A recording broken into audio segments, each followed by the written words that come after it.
Oke, oke, salam sekali lagi. Ini kita masih dalam keadaan pandemik, walaupun keadaannya sudah lebih baik, tapi masih dalam keadaan pandemik ya. Jadi saya berdoa semua dari saudara, semua keluarga saudara juga ya, semua dalam keadaan baik, dalam keadaan sehat gitu ya. Oke, saudara siap menerima firman Tuhan. Hari ini tema dari firman Tuhan hari ini yang Tuhan berikan kepada saya untuk dibagikan itu adalah temanya dekat di hati Tuhan. Oke, nah sebelum saya ingin menjelaskan lebih banyak atau ingin lebih lanjut ya, saya ingin menjelaskan satu hal dulu supaya nggak salah paham gitu ya. Tuhan semua orang, mencintai semua orang. Apakah orang itu baik atau kurang baik? Apakah orang itu mengenal Tuhan atau belum mengenal Tuhan? Bahkan Tuhan Yesus mengorbankan dirinya di kayu salib ya, untuk disalib. Itu termasuk untuk orang-orang yang menolak dia. Bukan hanya orang-orang yang dia senengin atau dia kasih. No, semua dia kasihin. Dia mati di kayu salib untuk semua orang. Tapi dia sediakan keselamatan buat semua orang.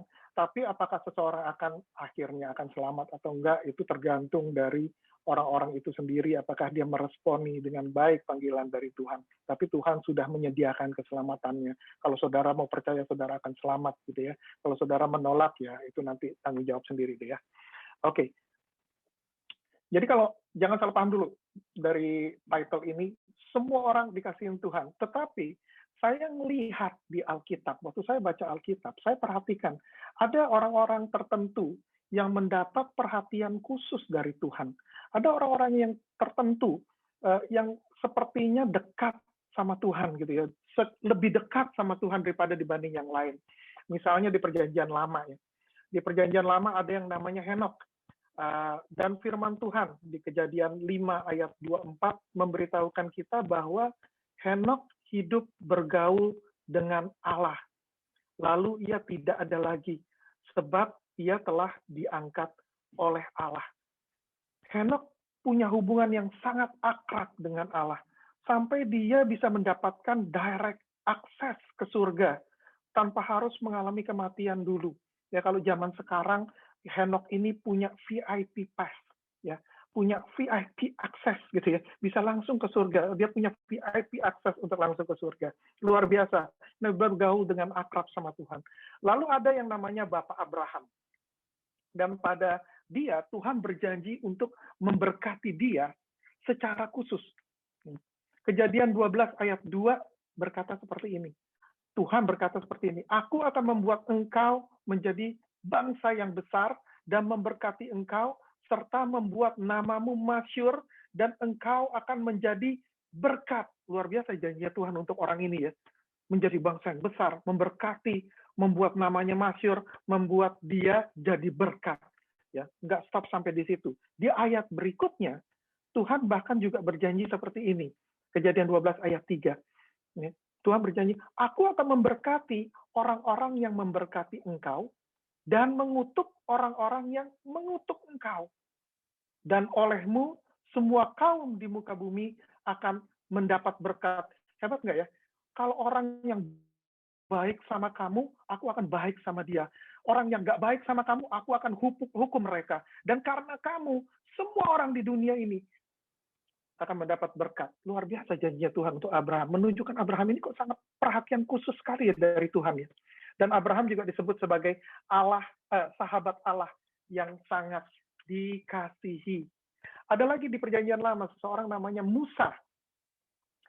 Firman Tuhan di Keluaran 33 ayat 11a berkata, Tuhan berbicara kepada Musa dengan berhadapan muka seperti seorang berbicara kepada temannya. Tuhan berbicara kepada Musa dengan berhadapan muka seperti seorang berbicara kepada temannya. Tuhan itu sangat dekat sama Musa, perhatian khusus untuk Musa. Dia berasa Musa itu sangat dekat di hati dia.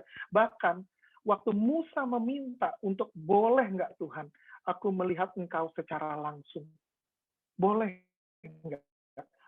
Bukan penglihatan, bukan lewat mimpi. Boleh nggak aku bisa melihat engkau secara langsung? Bahkan Tuhan tuh memenuhi permintaan ini. Walaupun Musa cuma dikasih lihat punggungnya Tuhan, karena kata Tuhan nggak baik melihat mukaku karena kamu bisa mati. Lihat punggungnya aja. Tapi Musa adalah seseorang yang melihat Tuhan secara langsung. Ya. Kemudian ada satu lagi yang namanya Daud. Ya, ada banyak ya, saya nggak mungkin sebutin semuanya. Ada satu lagi yang namanya Daud, dan Daud ini sangat menarik karena Tuhan memberikan satu komen khusus mengenai Daud. Di Kisah Para Rasul 13 ayat 22b, dikatakan bahwa tentang Daud, Allah telah menyatakan, aku telah mendapat Daud bin Isai, seorang yang berkenan di hatiku dan yang melakukan segala kehendakku. Kalau bahasa Inggrisnya disebut a man after my own heart. Tuhan begitu bangga sama Daud, begitu mengasihi Daud, memberikan perhatian. Sesuatu tentang Daud menarik perhatiannya Tuhan, karena Tuhan bilang ini orang yang a man after my own heart. Ya, ini orang-orang yang kelihatannya dekat sekali di hati Tuhan. Nah, saudara mungkin mendengar orang-orang ini sudah pernah baca. Saudara mungkin berkata, ya itu kan Henok ya, itu kan Abraham, itu kan Musa, itu kan Daud, itu kan semua orang-orang hebat. Itu kan semua pemimpin, itu kan raja, pahlawan-pahlawan rohani. Mereka tuh bukan orang biasa seperti kita. Kalau orang biasa seperti kita, ordinary people gitu ya, bagaimana mungkin kita bisa mendapat perhatian khusus yang secara khusus? Ya Tuhan mengasihi kita, tapi bagaimana mungkin Tuhan tuh bisa memberikan kita perhatian yang khusus seperti itu? Bagaimana mungkin kita tuh bisa berada dekat sekali di hatinya Tuhan? Gitu ya, kayaknya nggak mungkin kalau ordinary person. Tapi saya percaya, untuk seorang bisa berada di dekat hatinya Tuhan, bisa mendapatkan perhatian yang khusus dari Tuhan, itu sebetulnya lebih tergantung dari sifat atau karakter dari seorang yang dimiliki oleh orang-orang tersebut.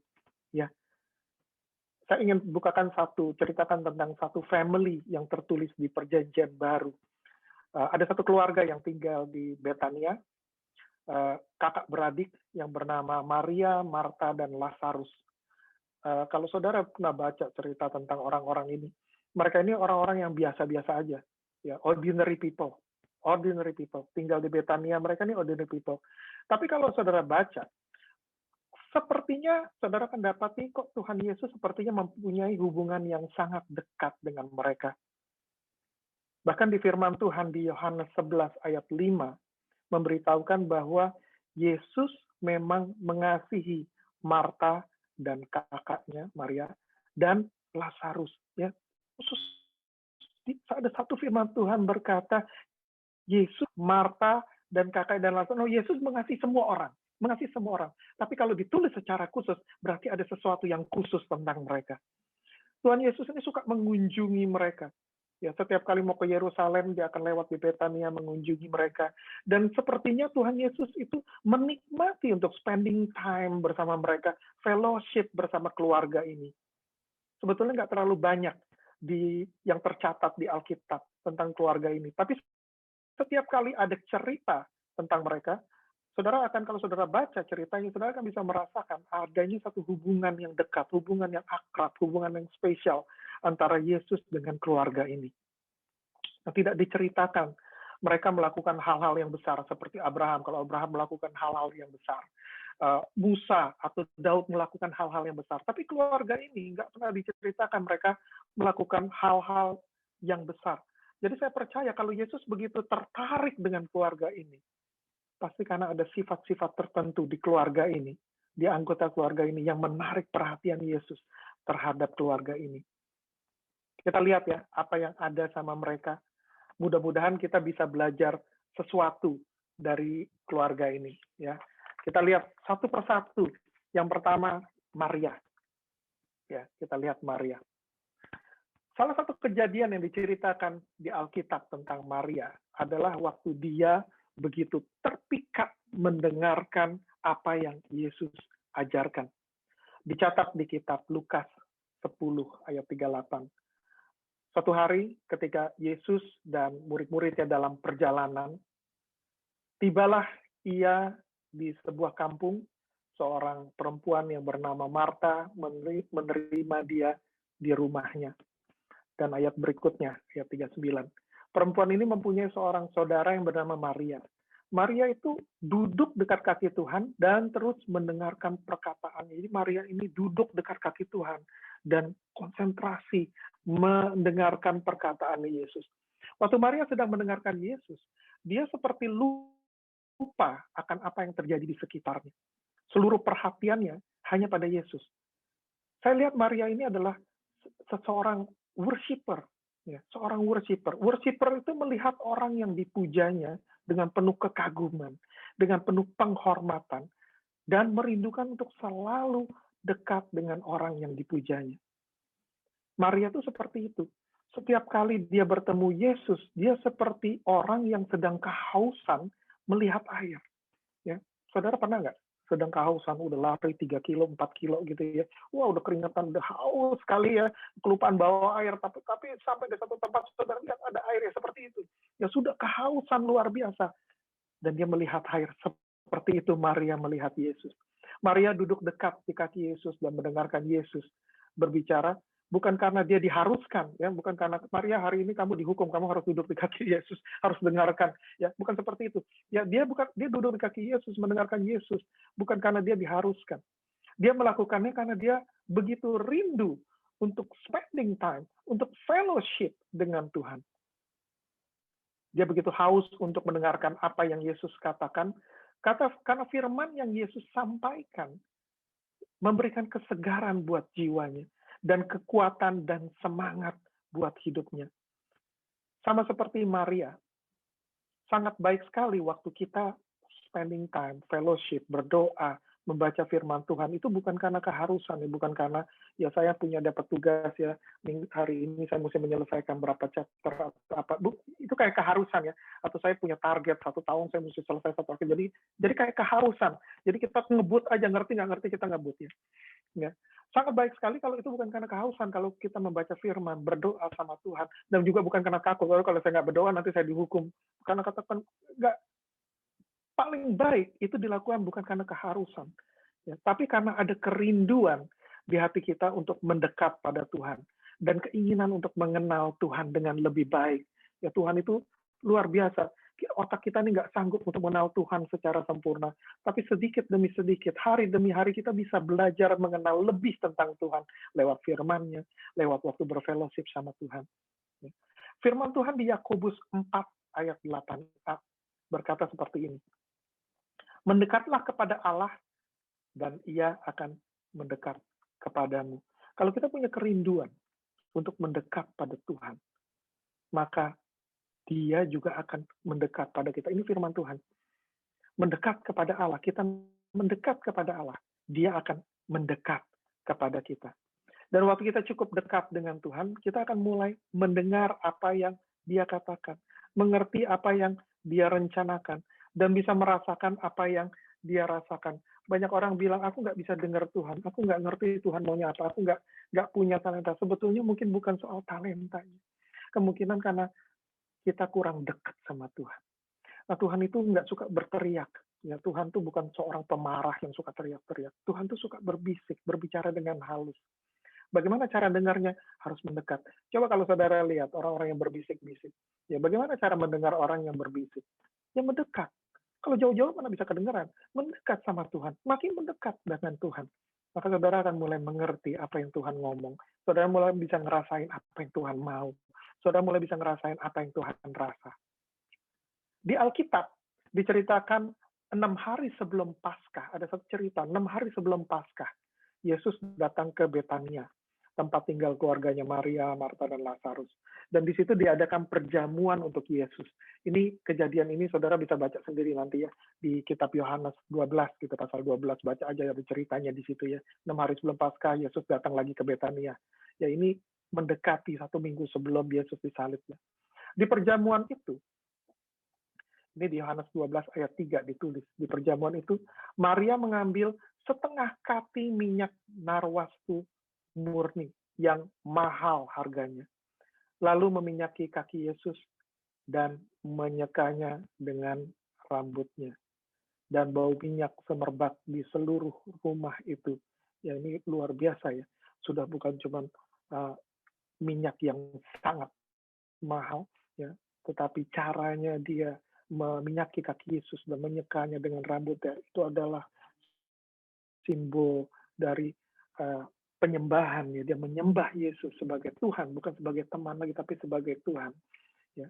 Dan pada saat itu ada murid-murid Yesus yang protes tentang apa yang dilakukan oleh Maria. Ya, mereka mungkin punya pikirannya mereka sendiri, mereka punya agendanya sendiri, saya nggak tahu ya. Tapi ada yang protes, ya, karena Maria melakukan itu.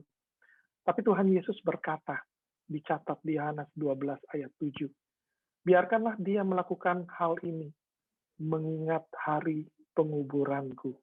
Nah, ini seperti saya bilang, ini 6 hari sebelum Paskah, ini 6 hari sebelum Yesus disalib. Ya.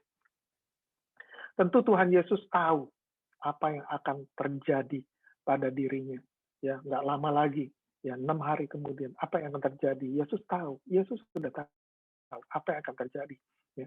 Tapi yang saya bingung, bagaimana Maria juga bisa merasakan apa yang akan terjadi pada Yesus dan melakukan hal yang profetik. Yesus bilang, hal ini dia lakukan. Hal ini dia lakukan untuk mengingat hari penguburanku. Sepertinya Maria mengerti ada sesuatu yang akan terjadi. Dia mungkin nggak ngerti persis apa yang akan terjadi, tapi dia merasakan ada sesuatu yang akan terjadi.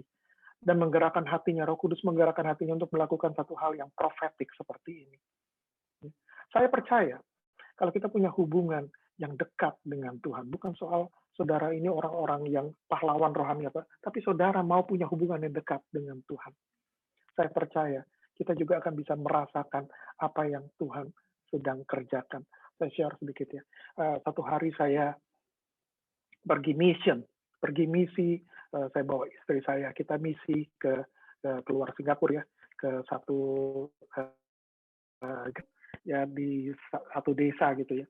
Dan kemudian waktu itu saya lupa acara, kalau nggak salah acara Christmas atau acara apa ya, kita diundang ke sana, maka saya sama istri datang ke sana untuk melayani di sana.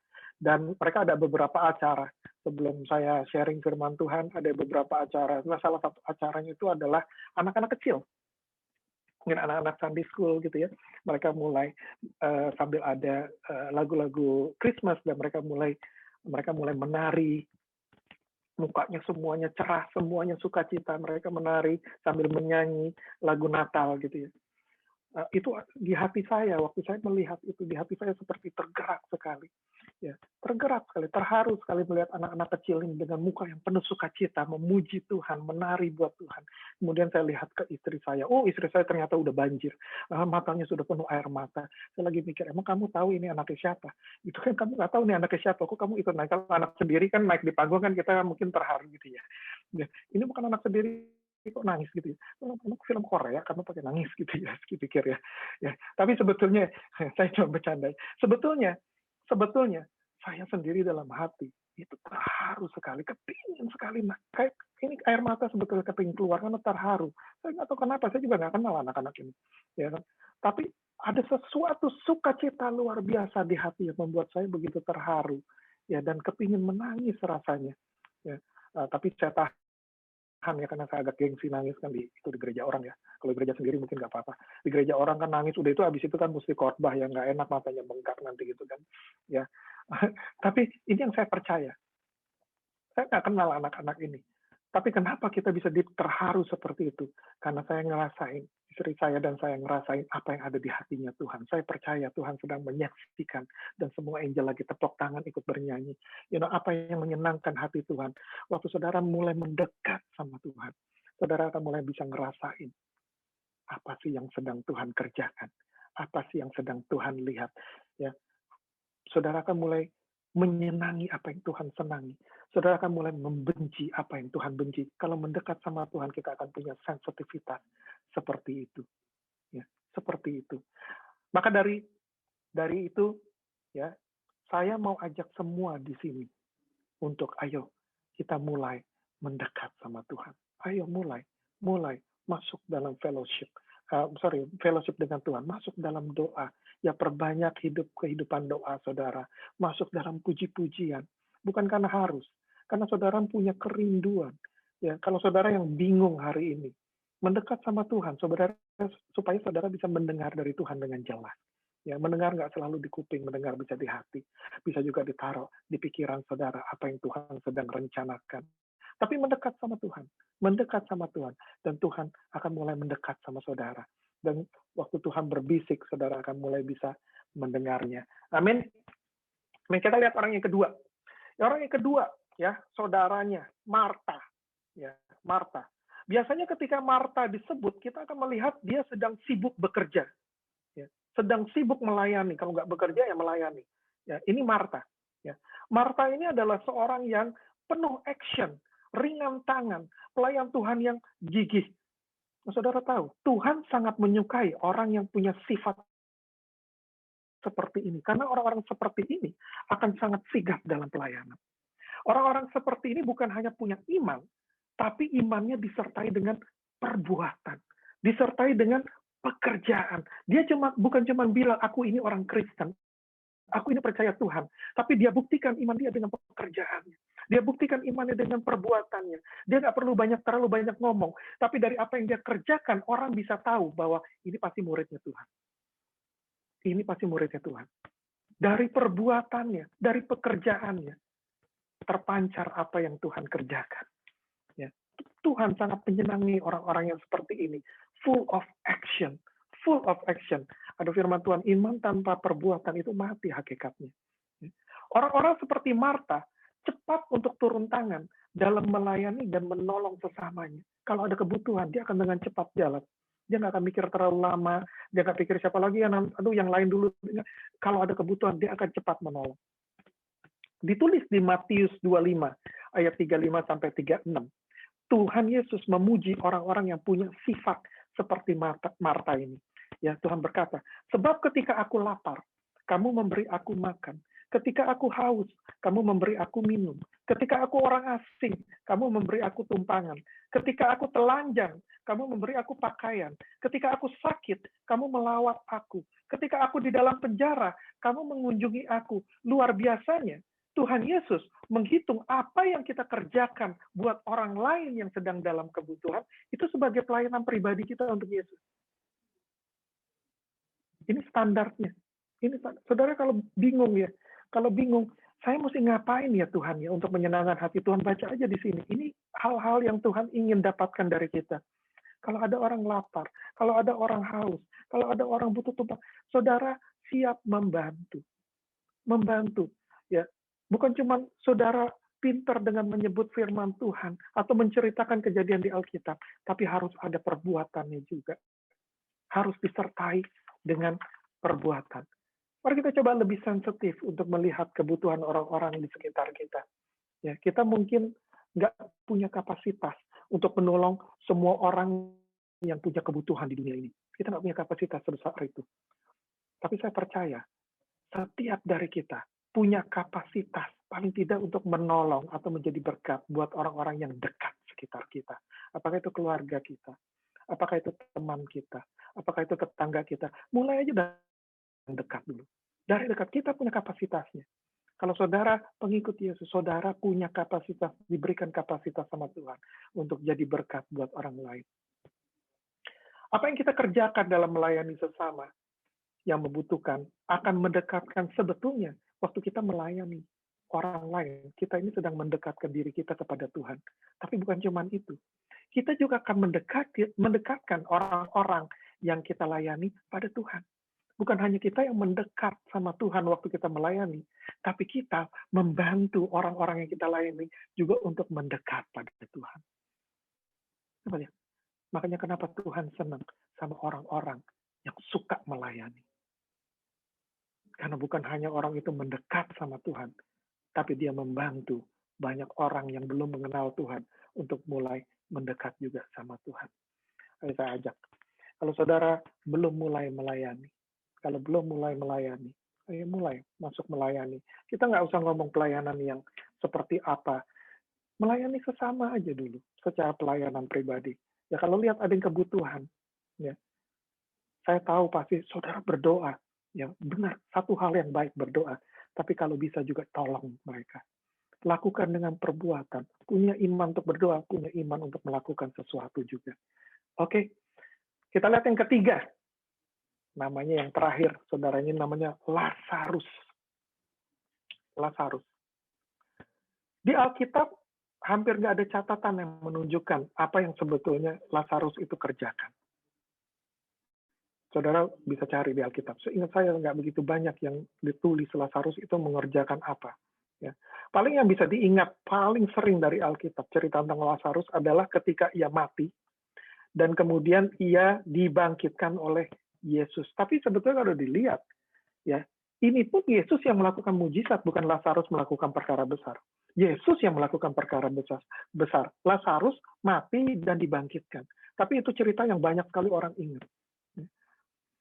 Tapi kalau dilihat lebih lanjut, ada tercatat di kitab Yohanes 12 ayat 9 sampai 11. Ini kejadian ketika Yesus datang lagi ke Betania. Ya. Firman Tuhan berkata gini, sejumlah besar orang Yahudi mendengar bahwa Yesus ada di sana dan mereka datang bukan hanya karena Yesus, melainkan juga untuk melihat Lazarus yang telah dibangkitkannya dari antara orang mati. Lalu imam-imam kepala bermufakat untuk membunuh Lazarus juga. Bukan cuma mau membunuh Yesus. Mereka bermufakat untuk membunuh Lazarus juga. Kenapa? Sebab karena Lazarus, banyak orang Yahudi meninggalkan mereka dan percaya kepada Yesus. Nah, Lazarus ini mungkin nggak tercatat melakukan hal-hal yang besar. Tapi saya percaya persis, dia nggak pernah ragu. Setiap kali ada kesempatan, dia nggak pernah ragu untuk bersaksi akan apa yang terjadi padanya. Saya percaya, dia tahu kalau imam-imam orang Yahudi, kaum Farisi, ahli-ahli Taurat saat itu tuh nggak senang sama Yesus, nggak menyukai Yesus. Dan mereka juga nggak senang orang yang berbicara baik tentang Yesus. Mereka akan berusaha mengintimidasi. Kalau saudara baca di Alkitab, lihat aja. Orang yang mengaku Yesus atau mau baru disembuhkan sama Yesus, mereka akan berusaha langsung untuk mengintimidasi, membuat orang itu stop bicara. Ya, membungkam orang-orang tersebut yang mau bicara baik tentang Yesus. Ya, atau mau bicara apa sih yang Yesus telah lakukan dalam hidup mereka. Mereka kaum pemimpin agama ini saat itu, mereka akan nggak segan-segan untuk membungkam. Kalau dilihat dari firman Tuhan, bahkan lucu ya, imam-imam kepala tapi bermufakat untuk membunuh seseorang. Lucu, tapi pada saat itu, siapapun yang ngomong baik tentang Yesus, siapapun yang mau bersaksi tentang Yesus, mereka nggak suka. Tapi Lazarus ini mengetahui segala hal itu, dia nggak takut. Setiap ada kesempatan, dia akan bersaksi tentang apa yang telah Yesus lakukan dalam hidupnya, dan bagaimana Yesus telah membangkitkan dia dari kematian. Saya bisa bayangkan ya, mungkin banyak orang datang ya, melihat dia, terus tanya, Lazarus apa yang terjadi sih? Mungkin Lazarus bilang, nggak tahu ya, aku ini sakit. Kemudian aku mati. Ya, terus udah nggak ingat apa-apa lagi. Mati kan, masa masih ingat apa-apa? Ya, nggak ingat apa-apa lagi. Tapi tiba-tiba aku mendengar ada panggilan bilang Lazarus bangun, gitu. Karena aku dengar panggilan itu, maka aku bangun, aku bangkit, gitu ya. Aku bangkit dan aku lihat Yesus. Ternyata Yesus telah membangkitkan aku dari kematian. Yang aku tahu, aku mati tadinya, tapi sekarang aku hidup. Terpuji nama Yesus. Terpuji nama Yesus. Nah, ini kesaksian yang dia berikan kepada banyak orang. Kepada banyak, dengan keberanian. Lazarus nggak pedulilah gue disenengin orang atau enggak. Pokoknya aku hanya bersaksi akan apa yang terjadi di hidupku. Aku nggak bersaksi tentang apa yang terjadi di hidup orang lain. Aku nggak ngerti apa yang terjadi di hidup orang lain. Tapi aku akan selalu bersaksi tentang apa yang terjadi di hidupku. Dulu aku mati, sekarang aku hidup. Terpuji nama Tuhan. Terpuji nama Tuhan. Karena keberanian Lazarus menjadi saksi Yesus, maka Alkitab mencatat banyak orang yang kemudian menjadi percaya pada Yesus. Saya ingin bacakan satu firman Tuhan lagi, satu lagi di Lukas 4 ayat 18 sampai 19. Ayat ini berkata seperti ini. Roh Tuhan ada padaku, oleh sebab Ia telah mengurapi aku untuk menyampaikan kabar baik kepada orang-orang miskin, dan Ia telah mengutus aku untuk memberitakan pembebasan kepada orang-orang tawanan dan penglihatan bagi orang-orang buta, untuk membebaskan orang-orang yang tertindas, untuk memberitakan tahun rahmat Tuhan telah datang. Firman Tuhan ini menggambarkan tentang Tuhan Yesus. Tapi saya percaya, saudara yang tadinya mati, lahir baru dibangkitkan sama Tuhan. Roh Tuhan ada sama saudara. Roh yang sama mengurapi orang-orang yang terpanggil untuk menjadi saksinya, untuk melakukan hal-hal yang tertulis di ayat-ayat firman Tuhan. Saudara dipanggil juga untuk menyampaikan kabar baik kepada orang miskin, memberitahukan pembebasan kepada orang-orang tawanan, penglihatan bagi orang-orang buta, membebaskan orang-orang tertindas, dan memberitahukan tahun rahmat Tuhan telah datang. Kita semua ini dipanggil oleh Tuhan untuk menjadi saksinya. Jangan saudara berpikir terlalu jauh. Wah, saya bukannya penginjil. Saya bukannya pendeta. No, nggak usah terlalu bersaksi yang banyak macam-macam. Bersaksi aja tentang apa yang Tuhan sudah kerjakan di hidup saudara. Banyak orang waktu kesulitan, mereka datang sama Tuhan, wah menangis di hadapan Tuhan, tolong berikan aku jalan keluar. Tuhan, tolong berikan aku pertolongan. Dan Tuhan menurunkan tangannya, mengulurkan tangannya, menolong mereka, mengeluarkan mereka dari problem, mengeluarkan mereka dari masalah. Tapi setelah itu mereka nggak pernah ngomong apa-apa tentang Tuhan. Sepertinya terus mereka lupa. Mungkin nggak lupa, tapi mungkin mereka nggak mau ngomong sama teman kerjanya apa yang terjadi sama mereka. Nggak mau ngomong sama tetangganya apa yang terjadi sama mereka. Mungkin mereka punya alasan, akan aku malu, aku nggak pintar ngomong. Sebetulnya nggak perlu pintar ngomong, kasih tahu aja apa yang terjadi. Bagaimana sih Tuhan menolong?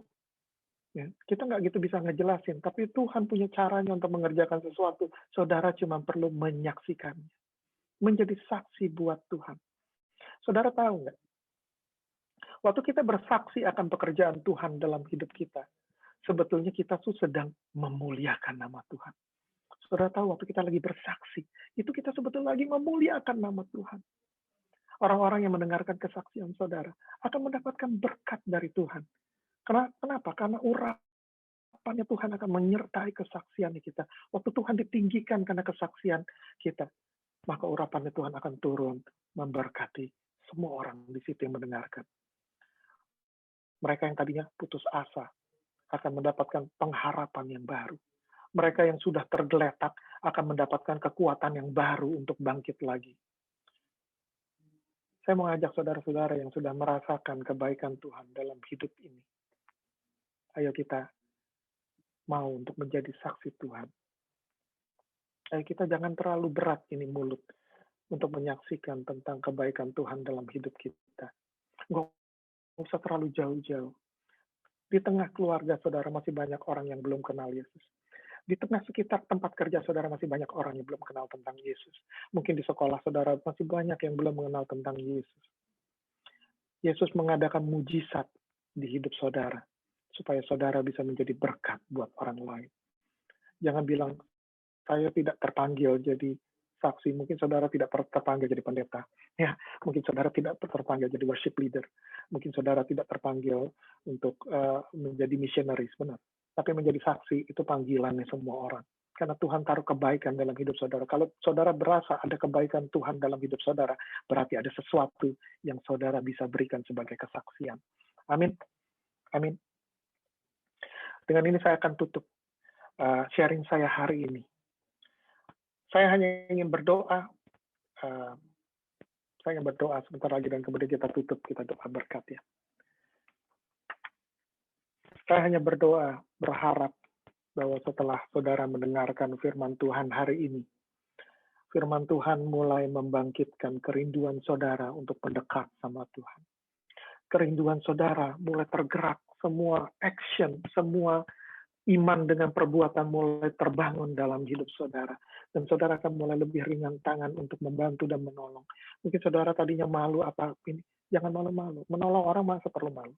Yang ditolong kan juga nggak perlu malu-malu kan. Ya, saudara menolong, memberkati, berusaha jadi berkat buat banyak orang. Ya, jadi berkat buat banyak orang. Supaya saudara bisa dipakai Tuhan untuk mendekatkan orang lain kepada Tuhan juga. Dan saudara yang terakhir, saya berdoa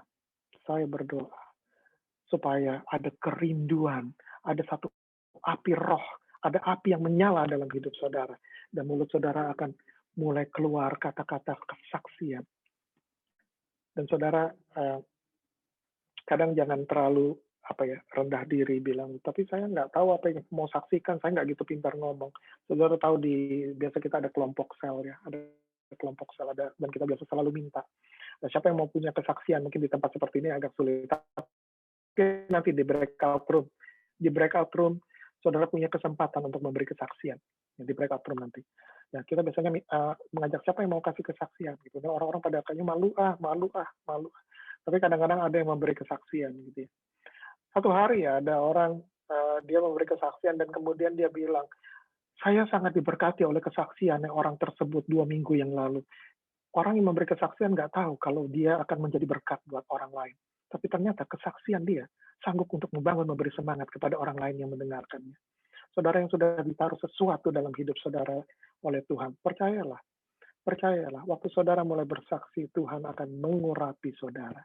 Tuhan akan memberkati saudara dan memberkati orang-orang yang mendengarkannya. Kalau saudara mulutnya ini ringan untuk bersaksi, maka Tuhan akan memberkati dan mengurapi saudara, dan banyak orang akan menjadi percaya pada Yesus karena kesaksian saudara. Amin.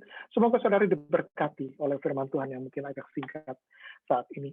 Ya, saya ingin berdoa bagi saudara. Mari kita pejamkan mata, kita berdoa sebentar. Ya Tuhan Yesus, terima kasih Tuhan. Kami mengucap syukur ya Tuhan atas kebaikan-Mu ya Tuhan. Kami mengucap syukur ya Tuhan atas kesempatan yang Kau berikan bagi kami hari ini boleh mendengar tentang firman-Mu ya Tuhan. Tuhan, aku berdoa ya Tuhan Yesus. Kalau hari ini ya Tuhan ada orang yang datang dengan putus asa, hari ini biar firman-Mu ya Tuhan memberikan pengharapan bagi mereka ya Tuhan. Kalau ada orang yang terlalu rendah diri, berkata nggak mungkin Tuhan menyayangiku, semoga hari ini ya Tuhan, aku berdoa firman-Mu memberi ketahuan kepada mereka bahwa Engkau mengasihi mereka. Dan mereka bisa mendekat kepada Engkau. Dan Engkau bisa mendekat kepada mereka sangat dekat. Dan Kau bisa memperhatikan secara khusus segala kebutuhan mereka. Tuhan, kalau ada hari ini ya Tuhan, yang sebetulnya ada dilema di hatinya, aku ini sebetulnya kepingin lo melayani. Tapi aku nggak tahu melayani dalam hal apa. Tuhan, hari ini ya Tuhan, aku berdoa, Tuhan, Kau urapi orang-orang ini ya Tuhan, yang sudah punya keinginan untuk melayani, tapi mereka nggak yakin persis dalam pelayanan apa. Tuhan, Kau urapi mereka, Kau berkati mereka Tuhan. Kau berikan hikmat-Mu, Kau berikan pengertian-Mu ya Tuhan, dan Kau mulai bukakan mata mereka. Kemana Kau ingin untuk mereka pergi ya Tuhan? Kepada siapa ya Tuhan? Kepada siapa Engkau ingin untuk mengutus mereka ya Tuhan? Tunjukkan pada mereka orang-orang yang punya kebutuhan di sekitaran mereka ya Tuhan. Dan taruh bisikan di hati mereka, this is the people that I want you to bless. Buat jelas bagi mereka ya Tuhan. Untuk mereka boleh memulai ya Tuhan pelayanan mereka ya Tuhan. Pelayanan pribadi mereka ya Tuhan. Dan mereka mulai melakukan seperti apa yang tertulis di Alkitab. Punya iman dengan perbuatan. Ya Tuhan. Terima kasih ya Tuhan. Thank you Jesus. Ya Tuhan, aku juga berdoa ya Tuhan untuk semua yang ada di tempat ini ya Tuhan. Tuhan, bakar mereka dengan api roh-Mu ya Tuhan. Buat mulut mereka nggak bisa mengatuk. Buat mulut mereka nggak bisa diam ya Tuhan. Setiap kali mereka mendengar, mengingat kebaikan-Mu ya Tuhan, mereka akan mulai bercerita ya Tuhan. Buat itu ya Tuhan, buat itu ya Tuhan. Tuhan, aku teringat ya Tuhan, wanita di Samaria ya Tuhan, yang Engkau ketemui ya Tuhan. Engkau bilang ada aliran-aliran air di dalam tubuhnya ya Tuhan. Ya Tuhan, buat ya Tuhan, ada aliran-aliran air di dalam tubuh. Setiap anak-anakku di tempat ini mendengar Engkau, ini aliran air ya Tuhan, yang gak bisa mereka tahan ya Tuhan, akan keluar dari mulut mereka, puji-pujian akan nama-Mu ya Tuhan, kesaksian akan kebaikan-Mu ya Tuhan. Terima kasih Jesus, thank you Lord. Thank you Jesus, berkati semua yang hadir saat ini. Kalau ada yang datang saat ini ya Tuhan, dalam keadaan sakit ya Tuhan, Tuhan tolong jamah mereka, sembuhkan mereka. Roh Kudus, sebentar lagi aku akan berhenti dalam membagikan firman-Mu. Tapi ya Roh Kudus, lawat setiap orang yang hadir di tempat ini saat ini ya Tuhan. Lawat terus ya Tuhan. Lawat terus ya Tuhan. Berbicara secara pribadi kepada mereka ya Tuhan. Bilang sama mereka, Tuhan, Engkau mengasihi mereka ya Tuhan. Personally, Engkau mengasihi mereka satu persatu ya Tuhan. Terima kasih Jesus. Thank you Lord. Thank you Jesus. Terima kasih ya Tuhan. Untuk kesempatan hari ini. Tuhan, sebentar aku akan berhenti ya Tuhan. Aku ingin membagikan berkat-Mu ya Tuhan. Bagi semua yang hadir saat ini di tempat ini ya Tuhan. Semua yang ada di tempat ini. Di ibadah Pindah Plus, angkat kedua tangan saudara. Terima berkat dari Tuhan. Tuhan memberkati engkau dan melindungi engkau. Tuhan menyinari engkau dengan wajah-Nya dan memberi engkau kasih karunia. Tuhan menghadapkan wajah-Nya kepadamu dan memberi engkau damai sejahtera. Kasih dari Allah Bapa, karunia dari Tuhan kita Yesus Kristus, persekutuan dan penghiburan dari Allah Roh Kudus menyertai saudara dari sekarang sampai selama-lamanya. Semua yang percaya katakan, amin, amin, amin, amin.